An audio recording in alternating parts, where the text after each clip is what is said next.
quote. I'd love to talk to Jeff Sessions. Yeah. He's a very interesting person. Mr. Sessions has a record of antagonism in state-church separation issues. In the Republican National Convention of last year, Sessions criticized Sonia Sotomayor for not being religious enough. He stated, and I quote, "If you have secularization in the world and don't believe in a higher being, maybe you don't believe there is any truth." What an absurd statement. That's end quote, by the way.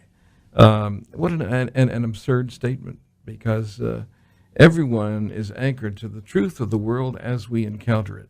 And I think secularists and atheists, having relieved themselves of their illusions, have command of a much greater truth, the truth of everyday life as we ourselves live it.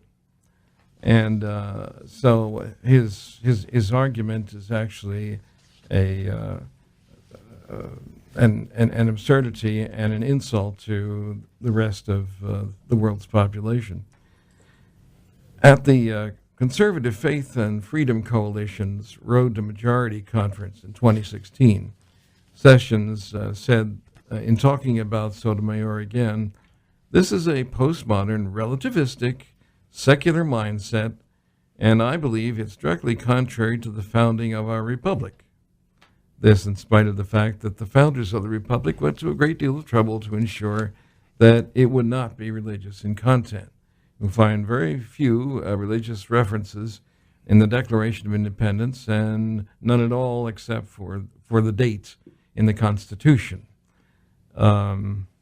According to Right Wing Watch, he was responding to her quote of legal scholar Martha Minow's observation that in the law, quote, "there is no objective stance, but only a series of perspectives.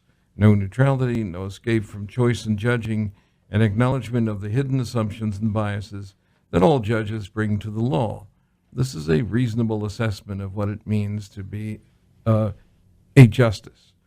And I don't want to take up too much time here, but I did want to point out that one of Mr. Sessions' main problems is, and there's so many to choose from, I think that the main fight is to dissuade Americans from what the secularists, us, are trying to persuade them to be true, that the separation of church and state means that the government cannot favor religion over non-religion.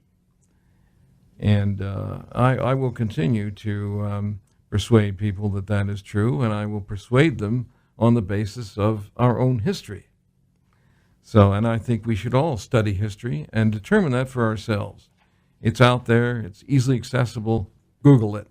That's all you have to do.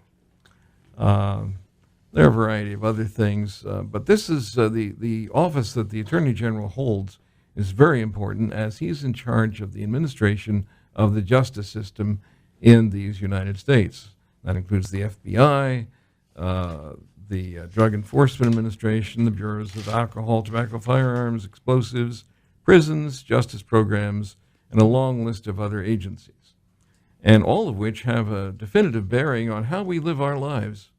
So let me urge people to take a greater interest in their government and the people who our administration has appointed to oversee these important areas of concern.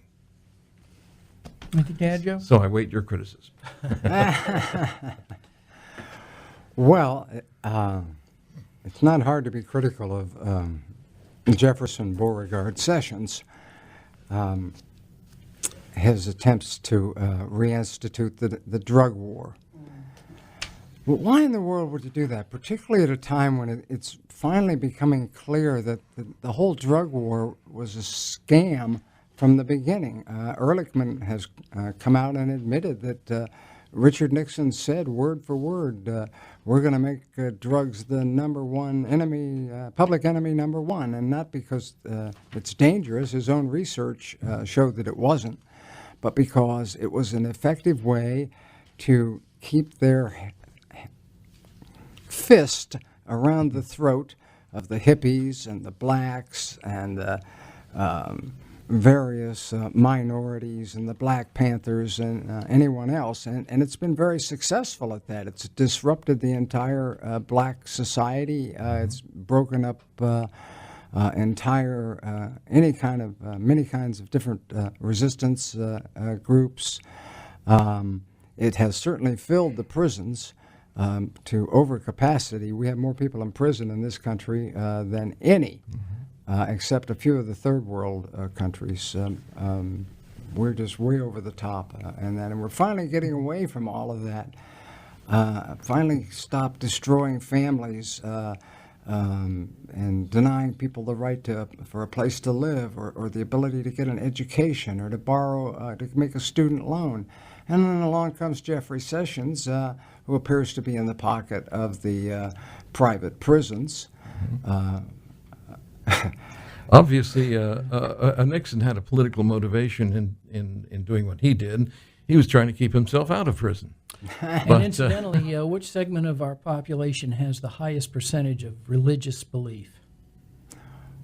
What segment? Yes. It's the prison population. It's about 98%. Oh, yeah, absolutely. Right? Well, there are reasons for that. I mean, it really behooves you to at least pretend to be religious because it looks good to the parole board. A lot of times, the chapel may be the only place in the whole plant that's air conditioned. Okay, this is the Atheist Forum you're listening to, and it comes to you